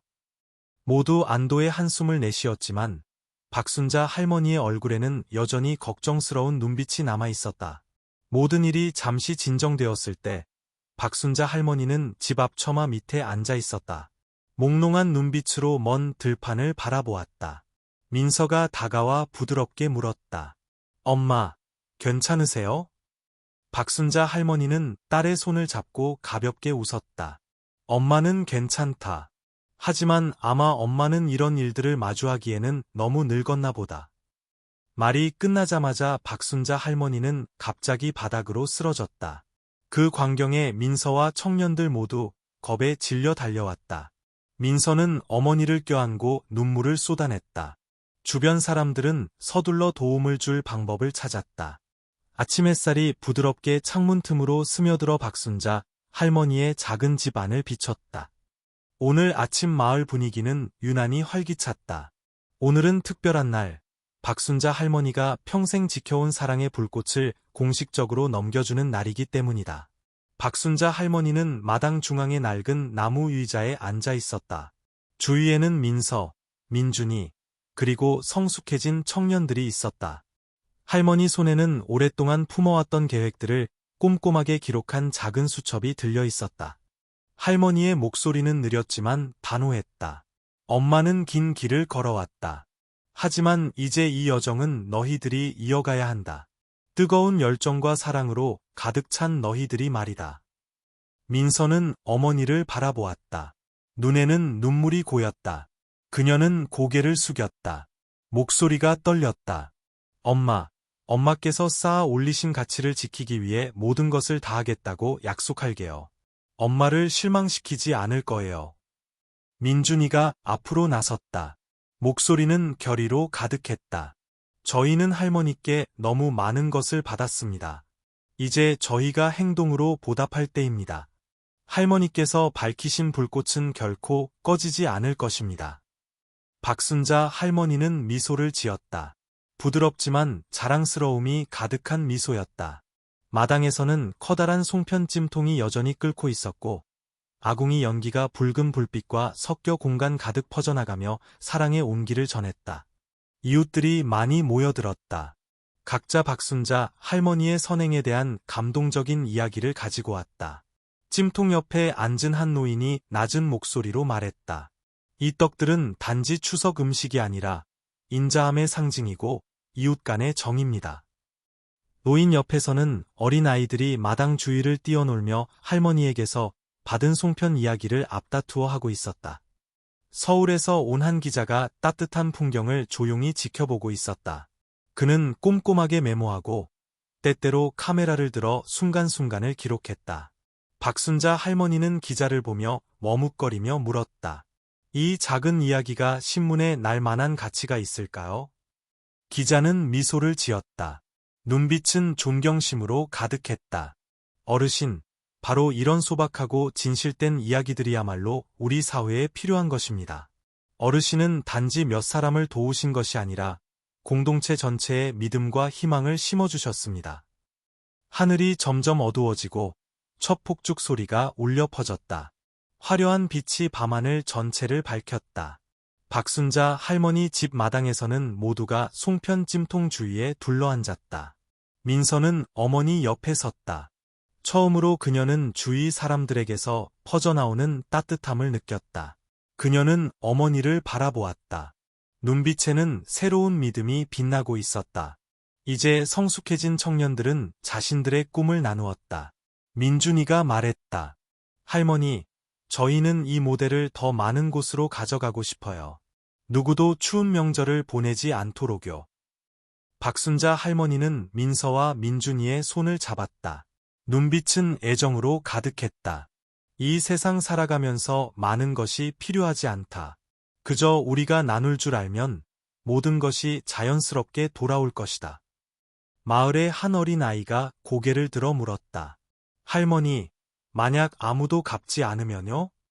박순자 할머니는 미소를 지었다. 눈빛은 온화했다. 누군가 갚기를 기대하지 마라. 그저 옳은 일을 하렴. 내 마음속의 기쁨이야말로 가장 큰 보상이란다. 다음 날 아침, 박순자 할머니에 대한 기사는 빠르게 퍼져나가 강력한 영감의 물결을 일으켰다. 수백 명의 사람들이 감사 편지를 보내고 이 자선 모델을 유지하기 위해 기부하고 싶다는 의사를 밝혔다. 마당 한가운데 붉게 타오르는 송편 찜통은 밤하늘을 수놓은 폭죽과 함께 어둠 속에서 빛났다. 아궁이 연기는 마치 결코 꺼지지 않는 선행과 희망의 상징처럼 하늘로 피어올랐다. 박순자 할머니와 인자함의 불꽃에 대한 이야기는 설날, 혹은 추석, 밤의 따뜻한 이미지로 마무리될 뿐만 아니라 우리 각자의 마음속에 나눔과 사랑의 가치에 대한 깊은 교훈을 남깁니다. 소박하지만 정이 듬뿍 담긴 송편 한 조각에서 우리는 선행이 거창할 필요 없이 진심이기만 하다면 그것이 퍼져나가 모든 어려움과 시련을 극복하고 마음과 마음을 연결할 수 있다는 것을 이해합니다. 이 이야기의 메시지에 대해 어떻게 생각하시나요? 일상생활에서 우리는 사랑을 나누고 필요한 때 올바른 방식으로 도움을 주고 있나요? 작은 친절한 행동 하나하나가 누군가의 인생을 바꿀 수 있다고 믿으시나요? 여러분의 생각을 댓글로 남겨주세요. 여러분의 의견을 듣고 싶습니다. 만약 이처럼 감동적이고 인간적인 이야기를 좋아하신다면 다음 콘텐츠를 놓치지 않도록 채널 구독을 잊지 마세요. 함께 사랑과 좋은 가치를 지역 사회에 계속해서 퍼뜨려 나갑시다.